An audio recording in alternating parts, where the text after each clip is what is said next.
A Holler FM podcast. Hello, listeners. Producer Robert here. Before we get started with this week's show, I wanted to address some gentle criticism we've received about the podcast. That we only sip on cheap wines.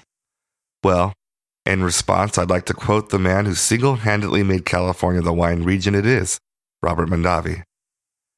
I say to consumers, instead of relying totally on critics, drink what you like and like what you drink.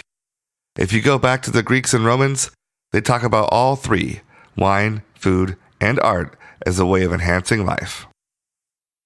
You see, there were days early in our courtship where Chanel and I would debate the artistic merits of, say, the latest Wes Anderson film, or watch a gripping documentary that was sure to inspire us to action. Well, Chanel and I have 2 kids now, and at the end of the day, when the chaos of 2 young boys settles down, we're no longer in the mood to put on our thinking caps and analyze a film's message. We just want to watch something fun, comforting, or escapist. That's partially why we started this podcast. It forces us to take some time to decompress and interact with wine and art at our current level. We're watching the films we like and liking the films we watch. Well, for the most part. So yes, we do imbibe bottles of wine that are less than $10, sometimes even less than $5. Often, we're drinking these glasses while our kids sleep on a weeknight, and we just want to relax. Not swish around a Cabernet as complex as a Kubrick film. We want our wine to be like our movies, accessible and lacking pretense. So with that, for the entire month of November, we will exclusively be drinking the wines of Robert Mondavi, to remind us that pleasure comes at all price points.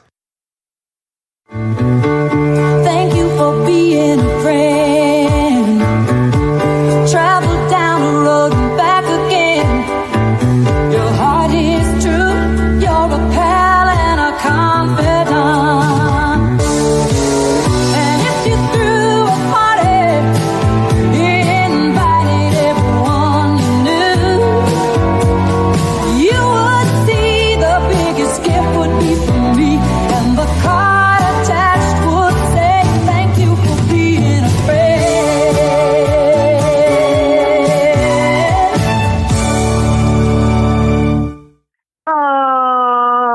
Just hearing that theme song brings back so many memories.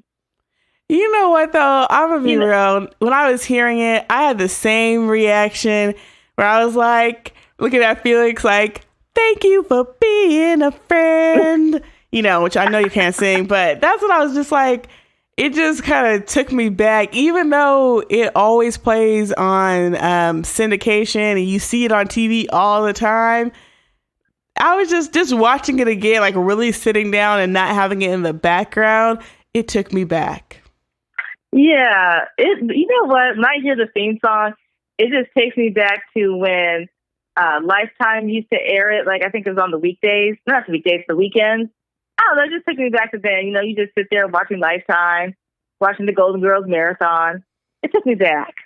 Right? That's what's crazy about it. And I think for me, because we've watched Golden Girls so much through different points of our lives. Mm-hmm. But because I was watching it with Felix, it really took me back to when we were little kids and we would watch, I think we were watching the later seasons. And I just remember not totally understanding the jokes, but really enjoying just the camaraderie between the characters. Right. Yeah, I think watching it as an adult is like you get the punchlines more. And also, too, it brings back a certain amount of nostalgia when they reference pop culture from back in the day. You're like, yeah, I remember, people going to the mall to like hang out and shop. Like that was the meeting spot. Or, when they mention like Paul Newman and, he was really popular back in the 80s, going a little bit into the early 90s, he was popular as an actor. And, later on he became famous for his sauces and everything. So hearing those references, it's like, oh, yeah, I remember Paul Newman and going into the supermarket and seeing his face on the sausage, you know. I mean, Which they still y'all can sell still it, do. but You can still go see Newman's Own. I was gonna say though, I don't know, because I feel like I know some folks that might fight you when you talk about Paul Newman not being relative in the 90s. I'm just putting it out there. I mean, Paul Newman was, you know, I mean, he was still relevant, but I feel as if, you know, people today may not, especially young people, may not realize that he was a highly acclaimed actor in his prime. Like, they might just think of him as the man who's on the tomato sauce, you know? They might just, girl, why could I not say relevant? I straight up said relative. But you also know what we did is that we jumped right in. So folks, y'all all know what it is. We are talking about our first TV show with Sippin with my sister. And this one takes us back. We're talking about Golden Girls. In case you did not recognize the theme song, which you should recognize. Right, because that theme song, whenever you hear it, I think everybody should, like, just immediately it should come up as, oh yeah, that's the Golden Girls theme song. Right. And I mean, and I feel like Golden Girls really changed the way that people viewed middle age and even being elderly. You know, I mean, I don't want to dive into the show, because we need to set this up. So for like the month of November, we are going to be discussing TV shows. Yes, we are. And one of the first ones that we picked was the Golden Girls, because this is one of the shows that Vanessa and I watched. And I remember us, you know, watching again those later seasons of the Golden Girls. And just kind of, it's funny because we were kids, but at the same time, the accessibility of Blanche and Dorothy and Rose and Sophia, I think that really just transcends age in some ways. And it was always interesting. Like I said, I had Felix watching it, and I didn't think he was going to sit there, but he sat there and watched 2 episodes with me before bedtime. So I do think that this show, it's just weird how it does it, where you're like, oh, it actually is interesting and fun for both, I think, kids. And as you get older, you just get more and more from it. So that's kind of why we both decided to talk about it. And I think, as Vanessa mentioned, it really did have such a huge impact. Right. In terms of the synopsis, I think you gave the last one, Ness, so I'll go ahead. It's not even that hard to talk about the synopsis of this. It's 4 women, at least 3 of them are widows and 1 of them is divorced. They're all middle-aged women, and they found themselves, in their quote-unquote golden years, hence why it's called the Golden Girls, and they decide to all live together, which technically it's that 2 characters, which is Dorothy and Rose, answer an ad to live with Blanche, and then Dorothy's mom, her what do you call it? her retirement home burns down, so she ends up moving in too. And so you have this show about these 4 I guess they're not even middle age. They're definitely in that golden age of their life, and you're kind of seeing their experiences and what comes up and shit. They cover everything. It's everything from sex when you're older to, you know, AIDS, gay. I mean, it covers everything. And this is really, I think, to me, I was like, wow, like they're talking about some real issues. There's racism in there, but it's just watching these women live their lives. Right. And I think that's what really makes Golden Girls stay so relevant, is because even though the show's been off for, over 20 years, it's like the topics they covered are still topics that are relevant even today in the 21st century. And it's still issues that we haven't answered yet, you know?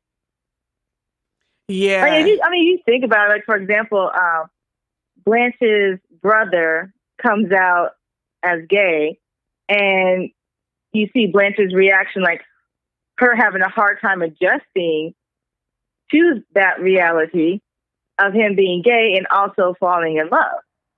And fast forward to the 21st century, where you would think that people will be embracing those who are gay or lesbian and, being accepting, or not even an issue anymore, but it's still an issue. You still have people who come out to their parents who are getting kicked out of the house. You still have individuals who feel like same-sex marriages should not be recognized as legal. And you're just like, wow, like this is the 21st century. You would think that we would have overcome that hurdle. Yeah, and girl, we done it again. We done dipped it. You know what? Okay, so we both ready to talk about the show. So we should let's get to it. Let's talk about what we're drinking and let's get into the show. Yeah. So last week we talked about Robert Mondavi, and I think Vanessa, you sparked it. And I remember thinking, what would be cool is if we had 1 month where we just focused on kind of one brand of wine, so we could all kind of try out different wines under that brand. And so since Vanessa kicked it off with Robert Mondavi, I say I loosely because there's more than one person drinking this wine. We got Robert Mondavi, their private reserve Chardonnay to sip on tonight. Oh. So I'm going to have a glass. I'm going to have a glass and say cheers. Cheers.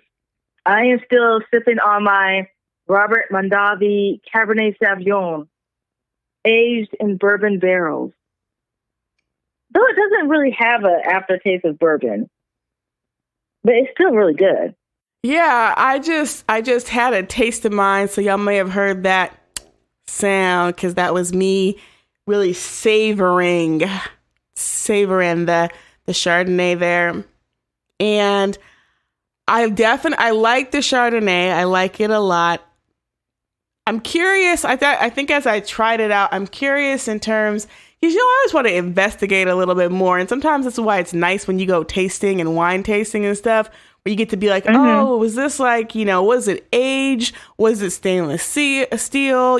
Kind of like, what was the process? What were you going for? That buttery taste? Did you want more floral scents to come out?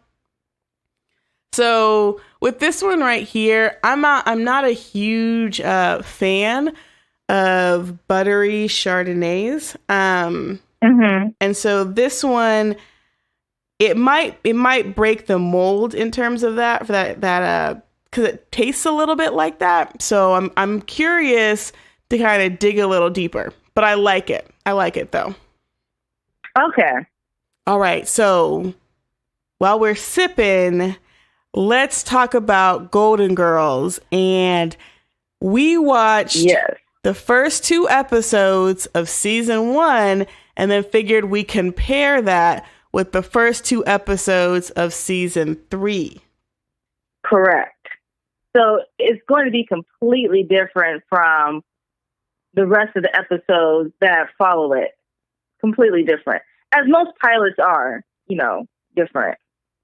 I think the interesting, let's just say, is that Golden Girls debuted in 1985.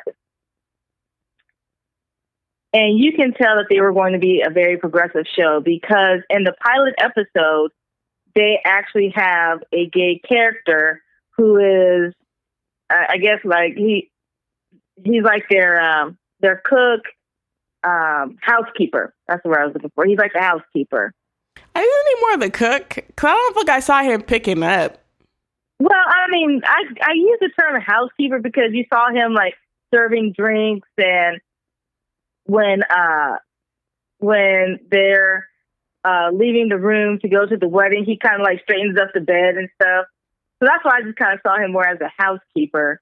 I mean, he was also the cook as well, but I don't think his only job was being the cook. Well, girl, I know he only had that one pilot. He had that one pilot. But, I mean, just think about 1985. we're going into the HIV/AIDS crisis, I mean, it's still a disease that's stigmatized. It's still being seen as a disease that only affects gay men. And you have a show that has a gay character, even though he's only for the pilot. But I mean, you think about how what's the word I'm looking for? How progressive that is. How it's almost giving the finger to the powers that be, saying, you know, we know that gay men exist. We know that they're human beings, and we want to highlight them. Yeah, I mean, I definitely think when I was watching the pilot, and I say we, I keep thinking about Felix. When I was watching the pilot, it was interesting because you're right. They have the kind of gay cook, butler, etc. And Sophia's coming in. And I remember, so they're setting the stage for these characters. And the first episode is like, what? Blanche is getting married. And her roommates are like, oh shit, what's going to happen? And Sophia pops up. And I remember thinking, yes, it's very, very progressive that, he's coming out. And it's not even him coming out. There's no process to it. They're just saying he is the gay, cook. I also felt like it was interesting because you got a different perspectives about that. So when you Sophia called him, ooh, where's your fancy man at? And so I think they were trying to kind of show that, yes, this is progressive. Yes, they're here. But, there was still a little bit of like what you were saying just about people being like, oh, what is this or whatever. So that was one thing that I noticed was kind of the reactions that different characters had to him. Yeah, I mean, well, let's just say though, with Sophia's character, referring to him as the fancy man, quote unquote, I mean, she had a stroke, and so she doesn't have the censor anymore. So she just says whatever.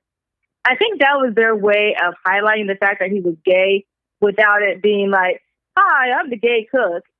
Because I feel like some shows when they have a gay character, it's like the spotlight is like, hey, this is the gay character.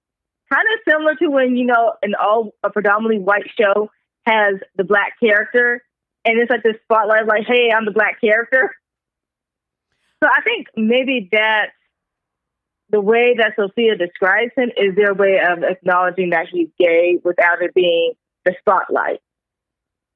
Right. No, I mean, definitely. And I think they didn't try to hide his sexuality in any way. It's funny because it was clear that his character was meant to have more longevity. And I'm assuming that, they test run the pilot and people were just like he wasn't really that interesting. And it kind of makes sense, right? Because the next episode that we watch, it's, if I remember correctly, it's Dorothy's daughter is getting married. Yeah. And that's where you meet Stan, the ex-husband, and there's no mention of the cook that's gone. So I feel like they were progressive for a second, and then whether it was just due to test reactions, he's quickly gone, and the attention is really on these four women in their golden years. Right. Well, according to IMDb, Susan Harris, I believe her name is, the one who created Golden Girls, she wrote the character out because she felt like it was sexist to have four women who are able-bodied, who can cook and take care of themselves, to have like a man coming in now to being like, oh, let me take care of you guys. So that was the reason why he was written out. But watching the show, to me, I feel as if the show is about the four women. To me, to have him in that cast or try to keep him on the show, it would have just changed the dynamic.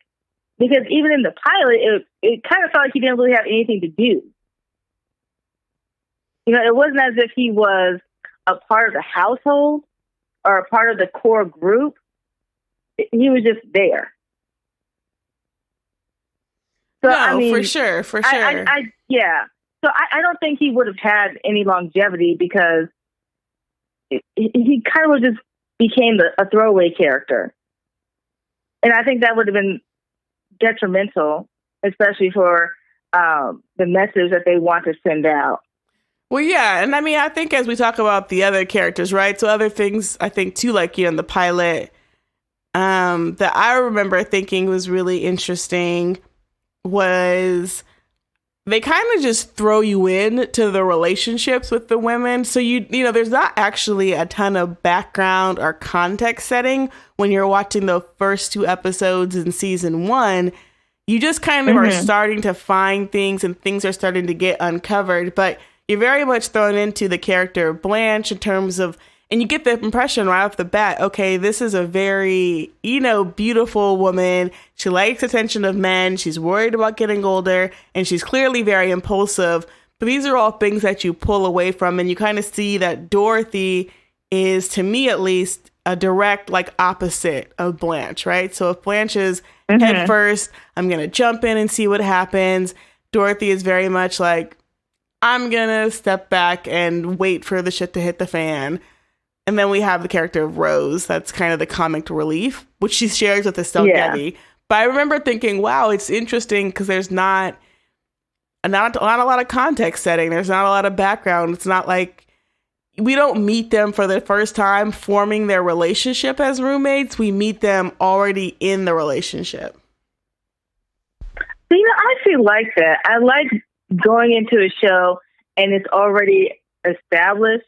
And then as the show progresses, you start to find out more information about them. I think sometimes some shows, they start off with the whole, backstory and, you know, this is how we become friends. And it kind of just drags. And you're like, okay, when do we get to the excitement? You know, or they try to rush through the relationship so they can get to the meat of the story. And you're just like, well, dang, I mean, you didn't even take the time to develop these characters.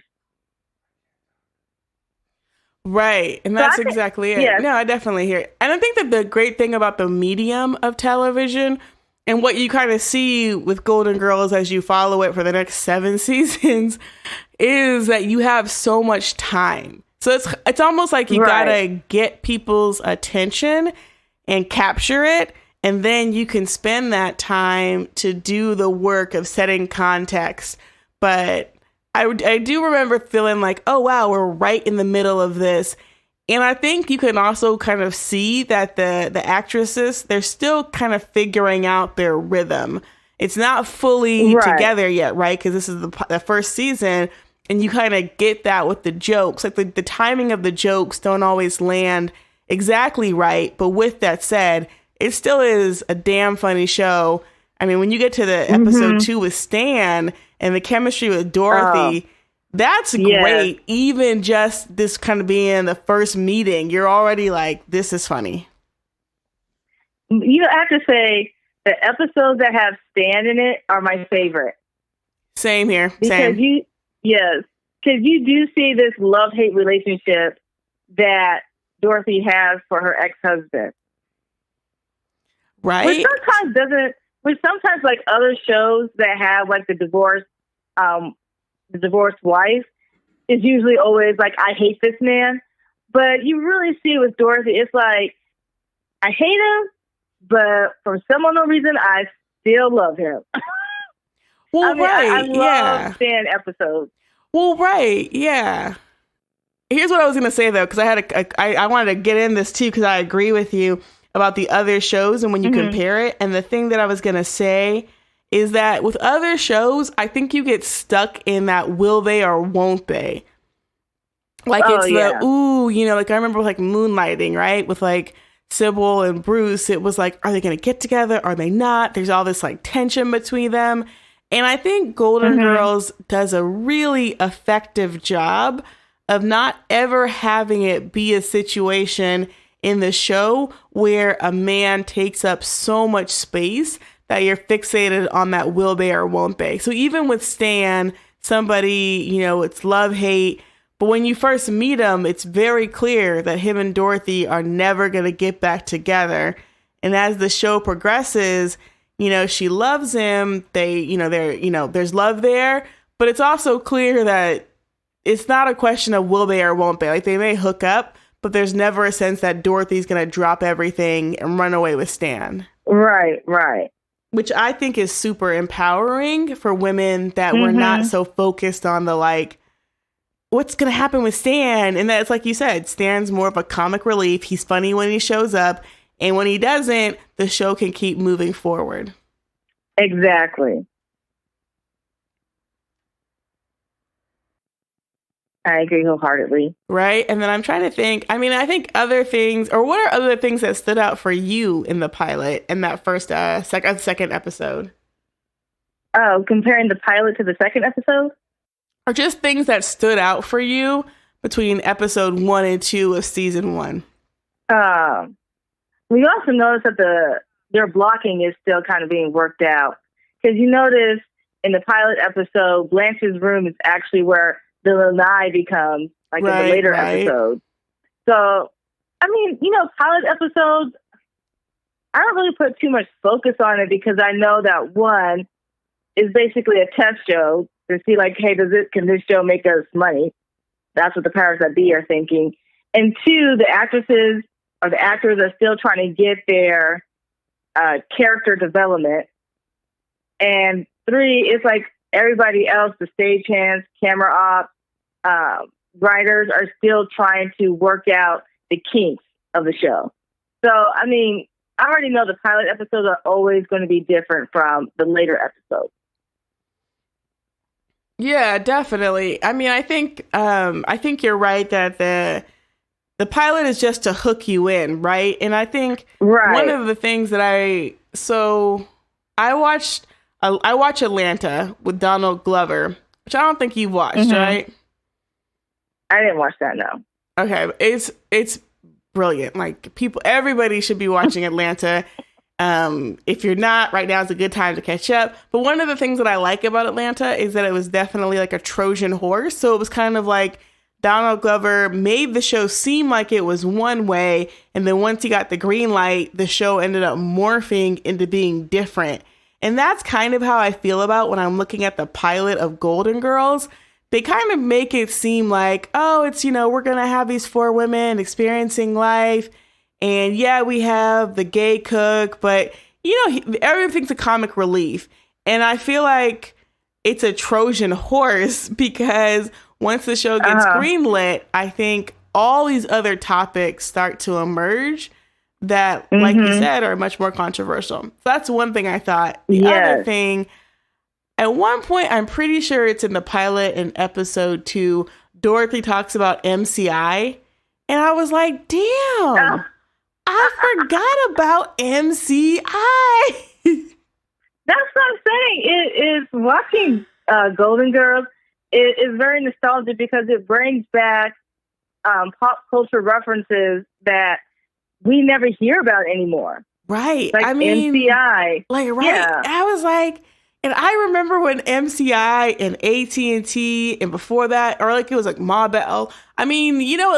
These things seemed so big. I remember calling Collect using MCI, and now I'm like on a payphone, and now it's gone. And that's what trips me out is that, just like, wow, this thing that felt so permanent is gone. And then you hear about it in an episode and you're like, how did I forget? The fact that like they're all on landlines and there's no cell phones, and you're like, how did I forget that reality of, like if Robert had gone to the store back in the 80s, he would have just gone to the store. And if he forgot the list, that would have been it. Like he would have had to either come all the way back home or just make do. And it's just, we forget like how much things have changed just since the 80s, which isn't even that long. Or did you notice how, like when Dorothy calls her ex-husband to invite him to their daughter's wedding, she doesn't we're so used to having our cell phones, so we stopped memorizing phone numbers. She actually has his number memorized because she doesn't open like an address book or anything like that. She just dials the number. And I was like, man, memorizing phone numbers is becoming a lost art. Girl, I mean, I can tell you right now the numbers that I have memorized. I have yours, I have Dad's cell phone, and I have Robert's cell phone and our parents' house line. I used to actually have our brother John's number memorized, his home line memorized. And that's it, because we got a new home line here in Alameda. So I don't even have that memorized. But that's it. Like, those are the numbers. And most of those numbers I have memorized is because I either am forced to, like with Robert, I have to, or like you haven't changed your number. I mean, Right. So I have it memorized from that. But yeah, there was a period in time where we used to have numbers memorized and we had address books and now it's like, Yes. what do I need your address for? Oh, I'm going to mail you a thank you card. Let me text you and ask you what your address is. Exactly. And then you can save the phone number and the addresses to your phone. Right? I mean, and what's crazier is that she probably had to have long distance on her phone. And who has long distance on their house phones anymore? Because we don't need it. So yes, I think Golden Girls definitely takes us back. Yes, it does. If we were to go to season 3, okay, so looking at season 3 to season 1, what's the biggest thing that you noticed, Ness? Well, obviously, the actresses have become a lot more comfortable with their characters. Yes, most definitely. And you start to see the actresses take some liberty in their portrayal of the character. So, like, I noticed, like, comparing season 1 to season 3 with Dorothy. Season 1, I felt like Dorothy kind of came across as very, almost aggressive. You know, it kind of reminded me of her Maude character.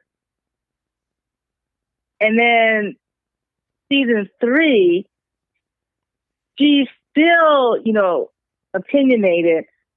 And she still has like an aggressive quality to her, but you kind of see this vulnerability starting to seep through. You kind of see her starting to like look at her life in a different lens, kind of thinking of, I'm a substitute teacher, I'm divorced, my husband left me for a woman in her 20s, I don't date very much.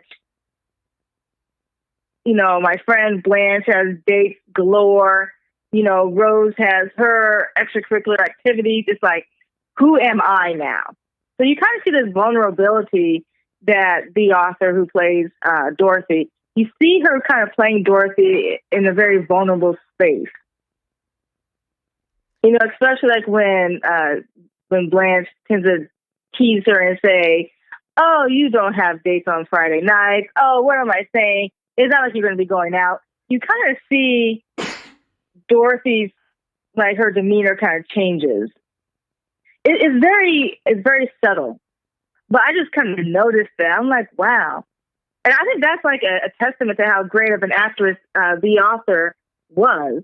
She has since passed, so has Lou McClanahan and Estelle Getty. But to be able to portray that subtleness of vulnerability, and you're just like, oh, okay, she's not like this mean person. She just has her opinions and she's not afraid to express it, but she's also like, who am I? Is my life fulfilling? And there also might be like a hint of jealousy between Dorothy and Blanche, a hint of it. Huh. I mean, I think that's, you know what? I'm gonna be real. I'm like pausing because I don't think I've ever noticed that before. Like, I think I always felt like Dorothy, and yeah, like B. Upper's portrayal of Dorothy was that she was a very, very self-assured character, and that she kind of felt like Blanche was a bit just like superficial, right? Like, kind of like there wasn't a ton of substance there. And so now I'm kind of thinking about it, and I would want to rewatch at least those first 2 episodes of season 3 to see if I could pick up on some of that, which you kind of shared. Because I don't think I've ever thought about it in that lens. I think I felt like I would definitely say that her character becomes much more maternal than, or like you can see that like she cares about her mother and taking care of her, right? Like in the episode with the Alvin, the black man that has Alzheimer's, and so I felt like I could see that part of it with her. She kind of has that empathy, which I think in the first 2 episodes from season 1, I think I agree with you. Her character feels very aggressive, and it feels like she's constantly battling that. Whereas I feel like by season 3, she seems like she's much more comfortable in expressing that emotion.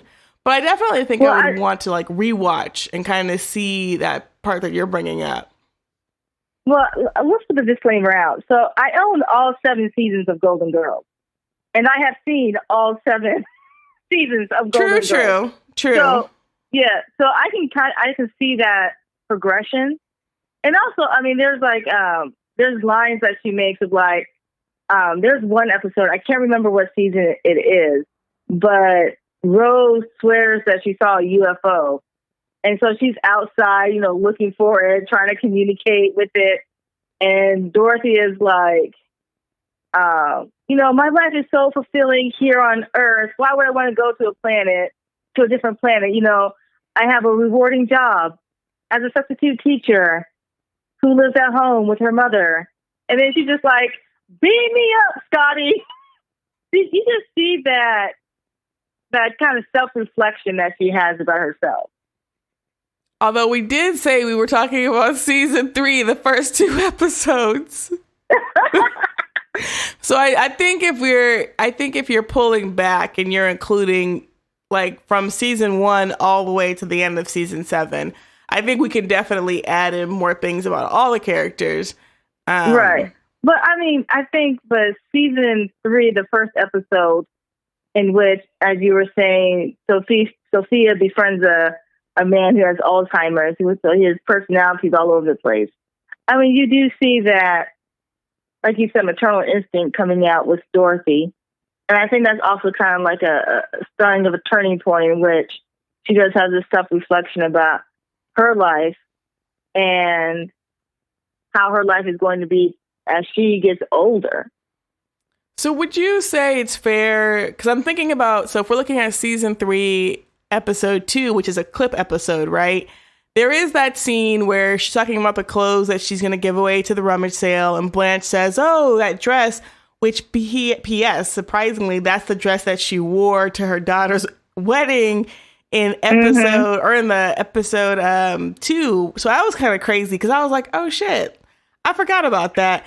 Brian talks about that being her most flattering outfit, and then says, well, before you get too high up on yourself, let me tell you all the ways that outfit's not flattering. Would you say that is a point where you feel like you saw some of that, like the smidge of like jealousy with Blanche? Oh yeah, most definitely. Interesting. How did you see it? Because I don't think I saw it. So now I'm curious. I don't think it's not as, I mean, it's a smidge of jealousy. But I mean, I'm also kind of it's hard to just isolate between like the episodes that we watched when you've already seen all 7 episodes. But I'll try. It's because, I mean, so basically Blanche gives her the backhanded compliment. Yes. And you just kind of see her giving her the side eye. Yes. And I just think though and then when she questions her saying, how can you say that this dress looks good on me, but at the same time it looks horrible on me? You just kind of see her being like, okay, girl, where are you coming from? Like, how do you really feel about me? Interesting. Yeah, that's what I said. It's interesting to me. It makes me definitely want to watch kind of other episodes, because you're right. I think there's better examples, and it's hard because we've kind of constrained it to the first 2 of season 1 and then the first 2 of season 3. But I do think that clip episode provides some context. I think one of the things that I felt like I saw the difference in between season 1, those 2 episodes, and season 3, the 2 episodes, was just, I think, the level of depth that we're kind of seeing in terms of the episodes and how things resonate. So I think the episode with Alvin and Alzheimer's And just seeing how real that was for Sophia, because, in the show, she's significantly older than Dorothy and Blanche and Rose. And so you kind of see, like, it's not just like, oh, my friend has Alzheimer's. There's a lot of different emotions percolating under the surface. The thing that I thought was interesting was, outside of Sophia's kind of comments about, are you black? Do black men, is that myth really true? Race doesn't really factor in the way that we would normally see it played out, right? So there's no tension of like, our cultures are so different, we can't get along. It's more like, you're black, you're black, and he's like, you're Italian, and they form this friendship that what breaks it really is the Alzheimer's, not race. Right. So I think that was kind of heavy for me. And then kind of seeing the two daughters, again, completely different ethnicities and cultures, both bonding over the fact of having parents who are elderly and having to take care of them. I think that just hit home in a different way now that, we're in a place where we're older now too.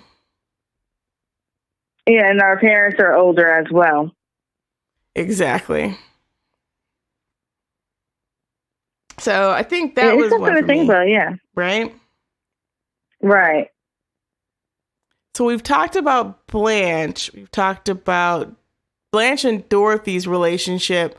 What do you think about Rose? I think Betty White had fun with Rose. I think she really did. You can tell that she really enjoyed playing Rose and having different faucets of Rose, so to speak, or facets. Yeah, girl, I just said kicking in. Right? Because I just said relative, but I meant relevant. So, girl, we sipping on wine. Everybody, you on the podcast, y'all don't need to be the grammar Nazis and, whatever. I already got one. I've got one right here in my household, so I don't need another person. I don't want to see those social media comments. Well, it's really facets, and this is how you pronounce it. We're good. We're good. We're drinking right now. The different aspects of Rose. So, I always like it, though, when Rose just, because usually Betty White plays her kind of this, like, naive, takes everything at face value. But there's also a cunningness to Rose, and I always love it when she just kind of comes out of left field. Like, for instance, in season 3, the second episode, when they have the competition, and she kind of has this, like, snarky attitude. And it's so left field because you don't expect that from Rose. You think of Rose as being like, rose-colored glasses, everything is happy. And then she has this snarkiness of like, ha, ha, ha. Exactly. Looks like you're out of the competition. And now I know how you feel when you can't use other episodes to further illustrate that point. Because I'm like, there's other episodes of Rose where you're like, oh shit, everything is not sunshine and unicorns and rainbows. Right. But I would definitely say in the episodes that we watched, like I think with the teddy bear, right, where she was like, sorry, bitch, I'm taking my bear back. Bye. Exactly. I mean, that to me kind of shows that personality trait of Rose where it's like, yes, like if we have to hear another St. Olaf story, which, oh no, she told the St. Olaf story in the dance episode, of the dance clip. But yeah, I mean, I think you kind of get that like fun Rose, ditzy Rose, but Rose will cut you. Like cross over on Rose and Rose will get you. Yes. Right? And then I think Sophia. What are thoughts on Sophia? Well, Sophia, I mean, she had a stroke, so they give her the racier lines, so to speak. And she can get away with it because she has the stroke. Right? I mean, I think I have a new appreciation for Sophia because in some ways, like, she's the person that's saying what everybody's thinking. So when she's looking at Alvin, like, you're black, right? Or do black men's really, got it going on down there and, in the bedroom? I mean, right, like, it's all those things that, yes, we've all, like, heard the rumors, talked about it, said it before, but because she had this stroke and she has the cover, it's really a great way for producers to kind of move beyond the safe place and get to kind of some of the more progressive, like, even what you were mentioning with the cook and her comments there, it's like, we got to show that not everybody is really as progressive, and in some ways, Sophia becomes the barometer for that. Yeah, I agree wholeheartedly with that. And I think, like you said, Sophia basically is saying what everybody else is thinking, but is not saying it publicly.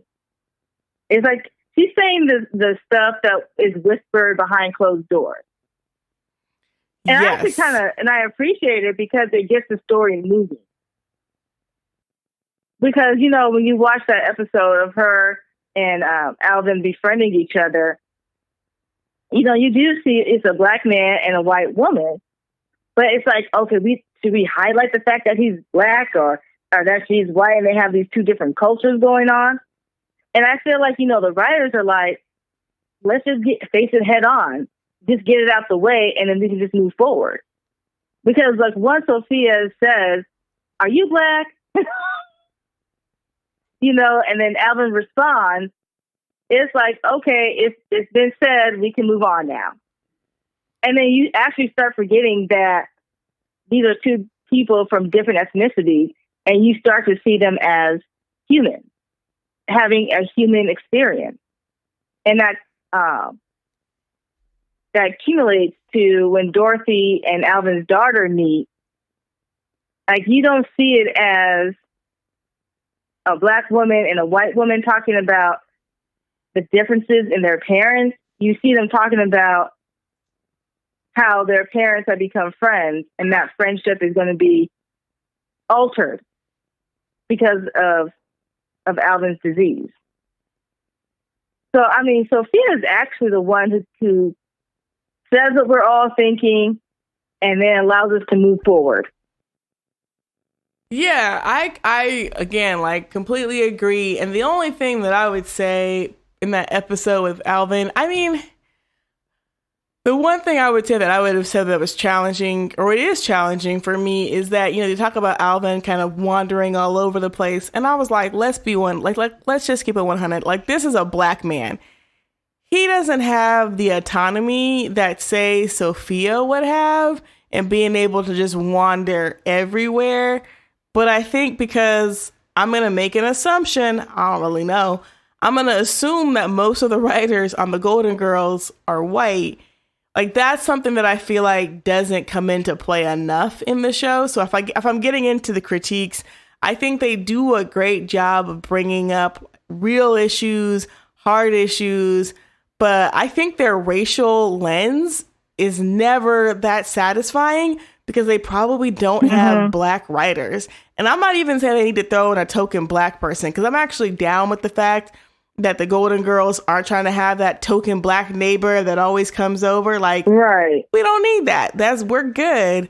But I just wish that the episodes with black people had a better kind of racial, like, understanding. Well, to go with the wandering comment that you make, I think they put that in there because that is a sign of Alzheimer's. Like, people who have Alzheimer's have a tendency to leave a place and start walking, and then they have no clue where they're going. So that's why they put it in there. No, I get that. I mean, I get that he's wandering because he has Alzheimer's. I think my point was not that he wouldn't wander because of that, but the reality is as a black man, having the autonomy to just wander in spaces. Like, spaces are not safe for black people. And that doesn't matter if you have Alzheimer's or not. Like, that's what we're seeing with, like, kids getting shot up by police. Like, spaces are just not safe for black people. So I think that's something that I think you gotta wrestle with. I mean, if it's bad now, it was bad in the 80s. So the idea of him just being able to, like, I'm wandering around, like, I'm in this park. Like, I think that's hella weird. Like, there's not going to be a police officer that's going to roll up on him and be like, what are you doing here, sir? And maybe the daughter is behind the scenes, kind of always talking to people. But I just felt like that felt unrealistic given the context and just the setting of like, you know, as Black people, we are not safe everywhere. Well, I mean, but keep in mind, though, I mean, this episode was not meant to deal with the racial aspects. You know, it was more to highlight the devastation of Alzheimer's. So, I mean, I hear what you're saying. I just feel as if to put that aspect into that particular episode, it would have changed the reason why they wrote the episode. This is probably a place we're going to disagree, because I would say that being Black and having Alzheimer's, like, it's different than being white and having Alzheimer's. So it's like race is going to be embedded in Alzheimer's no matter what, because of the way things are. But I think it's good for us to note that, like, this is a place where we're going to disagree, and that's okay, and we can keep it moving. I'm not saying that what you're saying is incorrect. I'm just saying, I just feel as if the episode was not dealing with racism, life as a Black man living with Alzheimer's. That wasn't the point of the episode. The point of the episode was to highlight how Alzheimer's can be damaging to friendships, how it alters people's lives. That, to me, was the aspect of the episode. And also, let's keep in mind, I mean, Golden Girls is centers around the 4 women who are white. So they're not going to be dealing with racial aspects that we would want to see on the show. Yeah, I think we're going to disagree. I mean, I feel like you can't not talk about race, like, period. I feel like if you're putting a Black person on the screen, you can't just have the Black person there talking about Alzheimer's. Like, I don't think you can do it. I think, you know, if he's wandering around, there needs to be a conversation around, oh my God, Alvin got arrested, like, whatever it was, because that's the reality for Black people. And so I think it feels inauthentic. Like, otherwise you could have just put a white person there and had the same conversation. So, but it's okay. Like I said, I don't feel like we have to, like, I don't know if digging in on it is really that serious, because I think I understand what you're saying and you understand what I'm saying, and we just see it differently. Okay. Right. Although I will say that the next topic I'm going to talk about, race comes up. The next topic that I'm going to talk about, race comes up. So, right? That's what I was laughing when I said it. So when we look at Golden Girls, so we talked about it coming out in 1985. When we look at the award season for Golden Girls, I mean, I think you can guess kind of what the top shows were in that 1985, period. Miami Vice. Miami Vice is number 9. Number 1 is... Really? Yeah, number 1's The Cosby Show. Number 2 is Family Ties. And then number 3 is Murder, She Wrote. And number 4 is 60 Minutes. And number 5 is Cheers. So that rounds out your top 5 shows in that 1985-86. So when Golden Girls is introduced, it's coming up really against Cosby Show, Family Ties, and Cheers. And so when we're looking kind of at, this is what I thought was interesting. When you're looking at the award season, so Cosby Show in 1985, they win for Outstanding Comedy Series, right? But Golden Girls isn't in that because Golden Girls debuts in 1985. But when you get to 86, Golden Girls beats out The Cosby Show, Cheers, and Family Ties, and then they beat out the same folks in 1987. And that's for the Primetime Emmys for the Outstanding Comedy Series, right? Right. And so I think, again, when you're looking at the comedy series in terms of who kind of gets the comedy show in 1986, again, it's Golden Girls, and that's for the Golden Globe. So Golden Girls is sweeping in terms of awards for their first couple of seasons. And they're going against heavy hitters like The Cosby Show and Family Ties and Cheers. Question for you. Do you feel like the Golden Girls deserve that? Oh, yes. And I say that because even though Cosby Show and Cheers are also an ensemble cast, I feel like Golden Girls effectively makes all four of those leads actual leads. You know, it doesn't become like the show's all about Dorothy or the show starts becoming all about Blanche. It's like that show remains focused on their four leads. Like each of the characters have their own story throughout the season, and it's told effectively. They maintain their uniqueness. They maintain their individuality. So, I mean, I think they deserve it. I mean, I feel like with, for instance, the Cosby Show tends to put a lot of focus on Bill Cosby's character, Heathcliff Huxtable. Cheers focused a lot on Ted Danson. That's my opinion.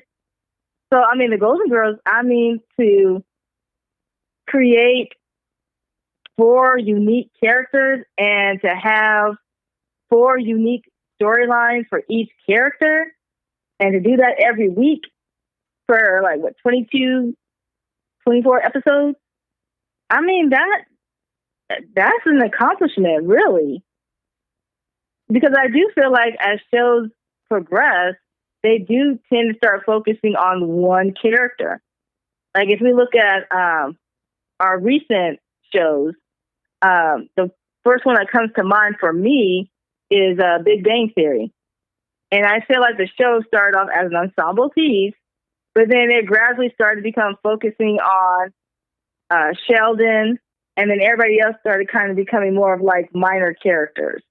That's just my opinion. Just my opinion. Feel free to disagree, but that's how I felt. I felt like it became almost like the Sheldon Show. And on top of that, he got his spinoff. So that tells you he was starting to become the main character. And if Big Bang Theory has stayed on the air, I'm pretty sure you would have started seeing main characters being let go as the show focused more on Sheldon and his life. And the Golden Girls never did that. Yeah. No, I mean, I hear you. I think, not going to surprise you, I feel differently about it. I think for me, this is a real case of like both the Emmys and the Golden Globes being so white. So hashtag Emmys were so white, so were the fucking Golden Globes. Okay, and so we need to do, like, real talk. We need to do an entire, 3 episodes or something on The Cosby Show, because The Cosby Show is its own entity. Like, we need to talk about that. But with that said, I think it's crazy to me that The Cosby Show has only gotten 1 Emmy for Outstanding Comedy Series. Cheers has multiple Emmys. You know, what is it called? Cheers, Family Ties, Murphy Brown. I mean, the list is extensive in terms of white comedic shows getting multiple Emmys. How the fuck does The Cosby Show only got 1 Emmy and 1 Golden Globe for Outstanding Comedy Series? I mean, this is a show that, you know, if we take out, I mean, like I said, we need to do an episode of The Cosby Show because I have thoughts on that. But if you just look at the show, I can't understand how you wouldn't give that show multiple Emmys for its comedic, just overall place in American history. So I feel like that is straight up like the Emmys were so white. And I'm not trying to say that to undermine the Golden Girls or say that they didn't deserve the Emmys that they got. And I mean, you know, I think all 4 women got an Emmy. And I'm not trying to say that they didn't deserve that, but I'm like, how the hell did Felicia Rashad not ever get an Emmy? Like, that doesn't make sense. So sorry. I feel very strongly about this. I would have liked for Felicia Rashad to have gotten an Emmy. I mean, and I would say that this, let's just say it. Hollywood has had an issue with the portrayal of people of color, point blank and the period. Right? I mean, you think about it, the fact that Sandra Oh was like the first Asian woman to win, what was it, an Emmy? Mm-hmm. Or was it the Golden Globe? Was the Golden Globe? And that was like, what, last year? Although that show, P.S., like if y'all ain't watching Killing Eve, season 1 is fire, and y'all need to go watch it on BBC America. But what I'm saying though is how is it that in the year 2018, in the 21st century, we're still having first for people of color? And that's more of a testament to the overall problem of Hollywood. I want to say it was either Taraji P. Henson or Gabrielle Union was saying how Hollywood makes their profit from Black movies that feature predominantly people of color cast. That's where they make their money. But they don't recognize those movies. It's kind of like, oh, wow, you guys did well. Wow, that's impressive. But yet they want to like hype up these predominantly white movies that usually flop big time. And then it's like, oh, wow, we didn't expect that to flop. And everybody else is like, really? Because it looks dumb. Right. And I mean, I think that's the thing. And it's hard because it's not like I want to say, oh, let's create, or create division and say that the Golden Girls only won their awards because they were white. Like, I'm not saying that. Right. I love the Golden Girls. I don't own all 7 seasons, but I have watched all 7 seasons with you. And now to this day, when I see a Golden Girls episode on TV, there is no episode that I haven't seen. So everyone I know, I'm like, oh yeah, this is the one where blah, blah, blah happens. And, my fantasy is to get into my golden years with a group of fly women and we just live in a house and, date and, do the damn thing. So that's all true. Like, I love the Golden Girls, but I think it just makes me pause and go, wow, was Golden Girls, was Cheers, were all these things so much more accessible to the people that were voting? And that's why they were able to rack up multiple Emmys, while for the Cosby Show, I mean, it got 1. I think that's what sets, hard for me, is just that reality. Mm-hmm. And like you said with Sandra Oh, that's crazy that, we're still getting first for people of color. Like, that's crazy. Because I remember, when Tracy Ellis Ross, when she won the Golden Globe for Blackish, and I'm pretty sure she was the first African-American lead actress to win in a comedy. And I was like, what the fuck? Like, how is this even possible? How? Or when Viola Davis, she was the first Black woman to win, I think, lead actress in a dramatic series. Like, she was the first Emmy winner. And I was like, how is this the first? We're in the 21st century. Like I said, I think this is a testament to the greater issue of Hollywood. Yes, I completely agree. And hopefully it starts to change as we get more and more people from diverse backgrounds into these head offices. Like, I will say what you will about Tyler Perry movies. I will even agree that they have a tendency to be a bit overly melodramatic, almost like a soap opera. But I will give him credit because he keeps Black people employed. He just opened his own studio, Tyler Perry Studios, so people like Black, white, whatever, can come in there and create their product, their movies, their films, without being tied to this major studio, which is usually older white men who are like, no, I don't think there's going to be an audience for that, because they're clueless. And that could also be the problem, too, is that you have old white men who are still stuck in like the 1950s trying to dictate what we here in the 21st century want to see. Yeah, for sure. And I mean, we talked about Tyler Perry. I'm super, like I said, I'm 100% with you. I think there are people like I mentioned Donald Glover with Atlanta, and I think that's a bomb ass show that he is like writing, acting in, and like directing some episodes, and it's some of the most powerful stuff that I've seen on TV. We're watching Blackish as a family right now, and that's I think Kenya now has. I'm talking about Kenya like Kenya and I are friends, but he's the person that conceived of the show, and now there's Grownish and Mixedish. I mean, I think, and there's Chandra Rhimes. Like, I think you're right. Like, the more diversity that we're seeing from people of color, the more we're going to see, to me, Black men and women getting those awards. And I think it's, to me, my most important thing, because whenever I watch, this is a true story, y'all, whenever I watch an award show with Robert, it always ends in a fight. And you know why it ends in a fight every time? Because when Robert's like, well, who are you going for, Chanel? I'm like, Issa Rae, the Black person. I'm going for Black people.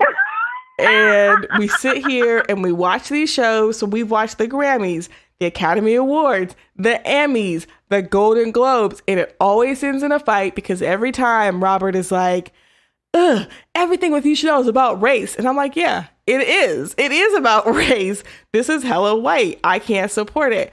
And, that's me being real, because I'm saying we can't give out these awards and not judge people and say like, hell yeah, Anthony Anderson wants to get an Emmy for his work on Blackish. And that man should have an Emmy at this point, and yet he doesn't. And I'm like, that is a race issue.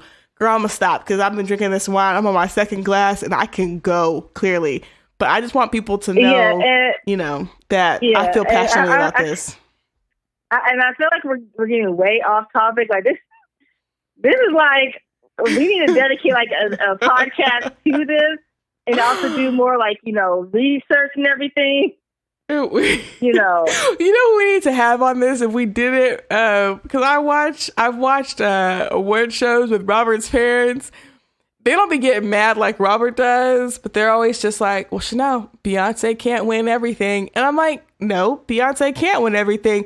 But tell me that lie that she shouldn't have won in terms of the Grammy of the year for her album Beyonce. Tell me she shouldn't have won. That was, anyways. Yes, Vanessa, I agree. We didn't got me in my soapbox. Let's bring it back to Golden Girls, girl. Let's bring it back. Bring it back to the Golden Girls. Bring it back. Yes, because we could be on this all night long. Okay, so if we have to wrap it up with Golden Girls. Okay, so I do have a question for you, Chanel. I do have a question for you. Okay, so, usually people say, which character do you believe you are? But I want to switch it up. I want to know, Chanel, out of the 4 Golden Girls, which Golden Girl do you think that I most represent? You already know the answer to this, though. You already know what I'm going to say. But I want to know your opinion. I want to know who you think I am. I guess, I've said this before, and I tried to do a little bit of thinking to make sure that I'm still ground truthing it. I think you'll probably always, to me, waffle between Sophia and Dorothy. Like, you'll waffle between those two. Oh. What'd you think I was going to say? Just Dorothy? Well, I always say that I feel as if I'm Dorothy, but I have a little bit of Rose in me. You're just saying I ain't got no Rose in me. No, I don't think I've seen the Rose in you. I feel like I've definitely seen the Dorothy in you, and I don't think you have that aggressive side to you, but I do feel like in the same way that you kind of mentioned about Dorothy, where she's a very practical person, but she's also somebody that I feel like is a very confident, self-assured woman who speaks her mind and speaks her truth and loves deeply the people that she cares about, to the point where she will make sacrifices to take care of them. And so you see that with Stan, you see that with her mom, even with her roommates. And so I feel like the same thing with you, where you're super confident, very self-assured, but you love really hard, and you will make those sacrifices for people that you care about. in a way where sometimes I do think you're the one like, well, I got to stay home and take care of this. And so there's that point where it's like, you know, you're not going to be the one that's going to let go of the responsibilities to go out and party. And I think the Sophia part is that I think if you see something, you're going to say it. I don't think you're kind of a person to bite their tongue. Well, that is true. But I kind of say it in my head, though, because, yeah, you know, sometimes you have to be diplomatic. Yes. But there are some people, you know, in my head, I was like, I'm glad you can't read minds right now. Or you have a word for them. Girl, don't put it on the podcast because you know this shit is recorded. No, I'm not going to put it on the podcast. I'm just saying. That's all I'm saying. I'm going to leave that alone now. Well, that's funny that you asked me that because, well, let's do the flip side. Who do you think I'm like, Vanessa? Oh, no doubt whatsoever. Girl or Blanche. I knew you were going to say that. No doubt whatsoever. I would say you are Blanche, but then you do have a bit of Sophia in you. It's a bit though, but it's Blanche all the way. Because I was watching the episode, I was like, I could totally see you now. Like, if you and I lived in a house together, I feel like we would be like, I would be the Dorothy, you would be the Blanche. Girl, you know what? I'm not even going to front. I hope that I could be Blanche's age and have that active of a dating life. Because, I mean, she was getting it. I don't even know how she was, but I hope. And it's not just necessarily just about the sensual side of Blanche that reminds me of you. But it's more of the fact that she kind of like, she believes that she's the sun and everything revolves around her. But you also see like this kind of like a vulnerability. Like you do see a weakness to her. And I feel like, you know, a lot of people kind of see you as like, oh, no, she's so strong. She's opinionated. You know, she just goes for it, doesn't even think. But I don't think people really realize how vulnerable you can be. And I think when people get to know you, it's like, oh, she does have a side of her that would, you know, just prefer to be staying at home on the weekend, watching TV with the kids and the fiance and call it a night. You know, or not always having to be like put on a show all the time.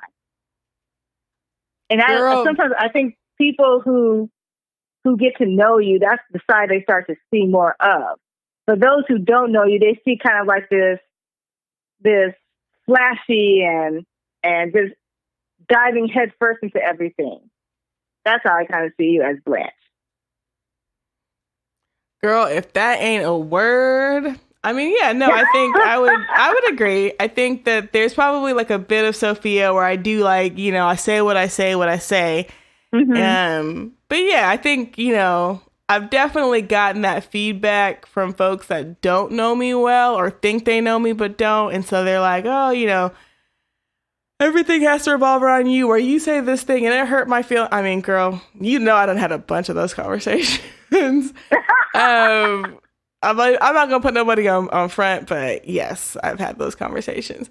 But it's funny because you're right that like underneath that, I care very deeply about what I say and how I say it. And if folks told me like, hey, that hurt my feelings, you know, I would be like, I'm so sorry. Like I had no idea. Like I think people don't always think to just tell you. And I think there's, you know, and again, we've only got these few episodes to work with, but I think there are points where with Blanche, where when she's like, when she realizes, wow, I hurt this person, she genuinely feels remorse, and you see her start to kind of like unpack that. And it's an episode with her sister. Remember the one with her sister? Oh yeah, right.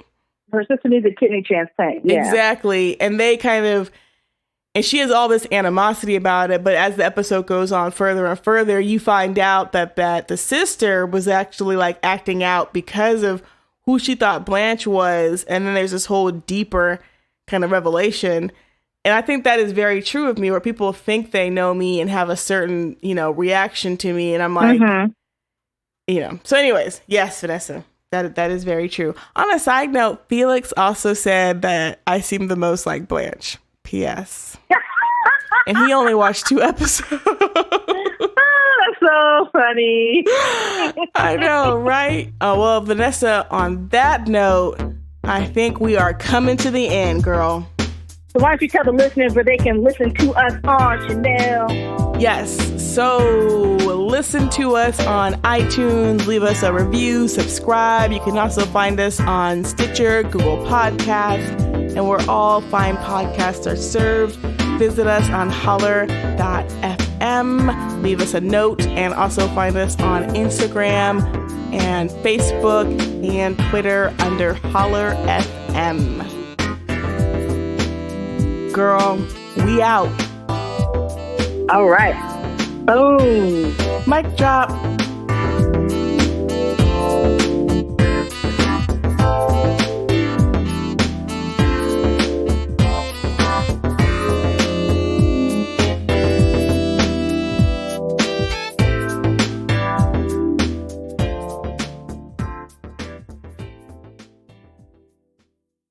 This was a Holler FM podcast.